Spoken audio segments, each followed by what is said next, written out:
But let's get into it. Here we go. Y'all ready?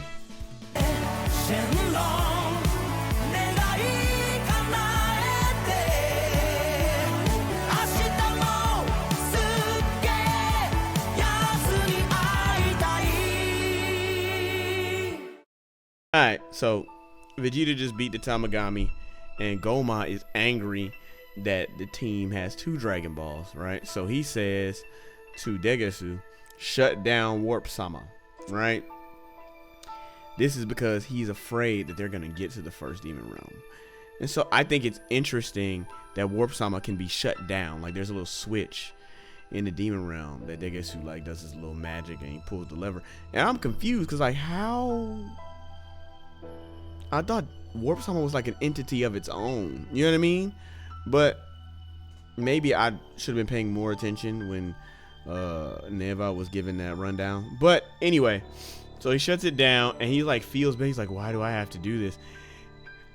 And it just makes me question him. Like, you are literally sucking up to Goma at every chance. So why are you opposed to this all of a sudden? It just... To me, it doesn't seem like he should be opposed to anything that the guy wants to do. But he looked a little bit fearful almost, and almost remorseful. So I think that's an interesting thing. Meanwhile, we go back to the gang, and they're flying, and the ship breaks down. What else is new? Apparently, the engine was failing, and so Pansy and Bulma are set to fix it. Really, it's Pansy with Bulma asking her questions during... so that we can figure out, you know what I'm saying, the biology of the ship. And by we can figure out, I mean Bulma, because Bulma was trying to figure out why she couldn't get the one to work on Earth. So I think this is a really cool moment for her to like kind of like, oh, okay, I learned something today. You know what I mean? So the guys are exploring like this new area in the Demon Realm, and it looks incredible. There's so much stuff. Remember, this is the second world of the Demon Realm, and apparently they end up on a planet called Megas or Megath, Mega something like that. And the reason it's called that is because all the people and all the stuff on there is big, like really big. You know what I'm saying? I compared it to the island that Chopper was on when he got separated from the group in Saboti. But anyway, as they're running around, you know, eating, playing, doing all type of stuff that they do, some hamsters come up out of nowhere and they like, yeah, run it, you know. So they try and fight Goku and Vegeta and Piccolo and everybody, and of course we start whooping on them. You see them, Goku and Vegeta throwing them around, Vegeta's like punching them, and then we start hearing boom, boom, so we can get some fee-fi-fo-fum going, and all the hamsters run. It's like, where y'all going, right? We find out that there's this big old thing called a gig. I think that's what it. I think the big things are called Megaths. But that was a kid Megas apparently, and he's still huge. Like, he's humongous. And he got a little dog with him, and he got a little sack with his little school supplies and stuff in it. He sit down because he finna eat a fried Kraken leg, and he drop all his stuff out. It's all big, so they all like trying to catch just a bit, and so. They're trying to hide from the dog because the dog can smell them. And of course, Goku gets spotted first. And so they try to distract the dog for as long as they can, with the hopes that the dog will not see the ship that they're working on and try to get it fixed, right?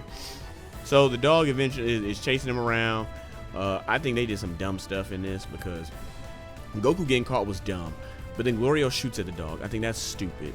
And then Vegeta uppercuts the dog. The whole time I'm thinking to myself, y'all are going to alert the gigantic being that is sitting on that tree stump over there, but they don't seem to care, so they just keep doing little stuff to try to antagonize the dog. The dog finally sees the ship and it's shining. He's a dog, so he's like, yeah, you know what I'm saying?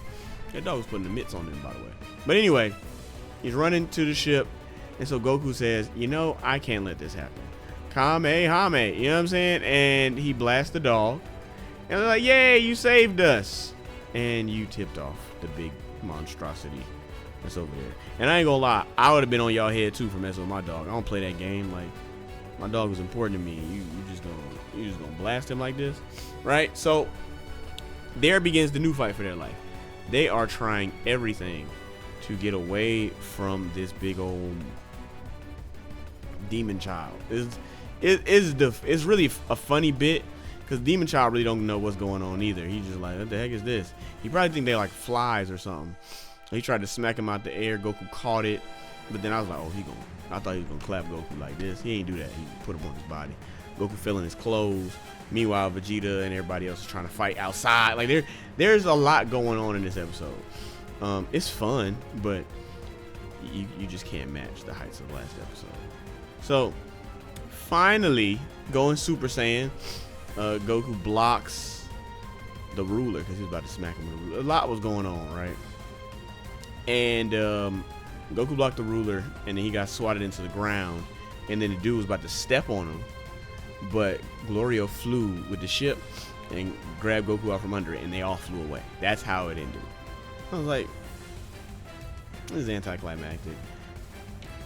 But that's pretty much the end of the episode. They flew off, and then we get like this really beautiful scenery from the second demon realm, and it's really nice. I just really like it. Also, before I end, there was a moment where Glorio called Arinsu and told her that they had the Dragon Ball. So in telling her that, we didn't end up hearing the rest of what she said.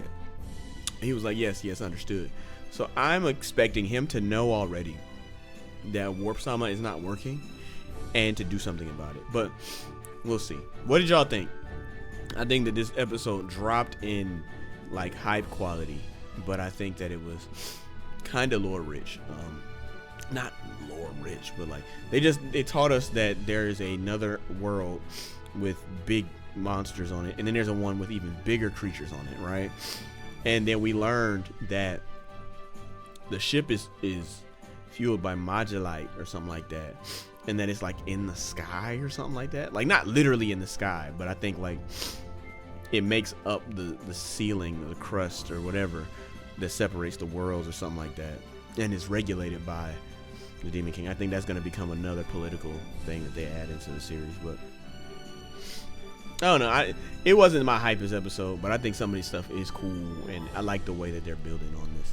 But the next episode, I don't even remember what the name of the next episode is. Hold on, let me get it for y'all, because I'm diligent.